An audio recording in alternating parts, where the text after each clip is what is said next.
என்னடி பண்ண போற? மீனை வறுத்துறேன், கறியை குழம்பு வச்சிடறேன், சிக்கன் பகடா போட்டு முட்டை ஆம்லேட் போட்டுறேன். உங்களுக்கு வேணா கொஞ்சமா மீன் குழம்பு வச்சு கொடுத்துறேன். ஓகேயா? தாயே, நீ செய்யறதெல்லாம் பிரச்சனை இல்லை, அது கொஞ்சம் சுத்தமா செய்டி. போன வாட்டி செஞ்சிய அந்த பாத்திரம்லாம் ஒரே பிசு பிசுன்னு இருக்குது. அதை கொஞ்சம் சுத்த பத்தமா செஞ்சு வச்சினா உங்களுக்கு கோடி புண்ணியமா போகுமா தாயே. சரி செய்யறேன். கவிதா, சமையல் ஆயிடுச்சா? ஆயிடுச்சுங்க. வரங்க வரங்க. என்னங்க பைத்தியக்காரி, எங்க அண்ணி வராங்கடி, அவங்களுக்கு தெரியாம மறைச்சு வைக்கணும்டி. எலி கொஞ்சல வச்சிருந்தா கூட அதை கரெக்டா கண்டுபிடிக்கிற ஒரே ஆள் அவங்க தாண்டி. நீங்க கவலைப்படாதீங்க, நான் பத்திரமா மறைச்சு வைக்கிறேன். அவங்க வந்தா எனக்கு ஜுரம் மட்டும் சொல்லிடு, சரியா? வாங்க நீ வாங்க, காலையில இருந்து ஒரே ஜுரம் நீ அவளுக்கு.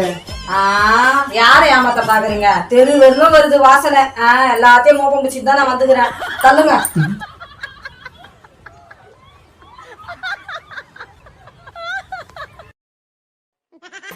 தம்பி, நான் கிளம்புறேன். எதையுமே காணோம், பாத்துக்கோங்க. நான் வரேன். அண்ணியே கண்டுபிடிக்க முடியாத அளவுக்கு எப்படி வச்ச? நாங்கெல்லாம் யாரு, எங்க வச்சாலும் கண்டுபிடிப்பாங்க நமக்கு தெரியும்ல. அதனாலதான் நம்மளே மூக்க மூடிட்டு போற இடமா வந்து ஒழிச்சு வச்சேன். மூக்க மூடிட்டு போற மாதிரியா? எங்கடி வச்ச? கக்கூஸ்ல. கக்கூஸ்லயா?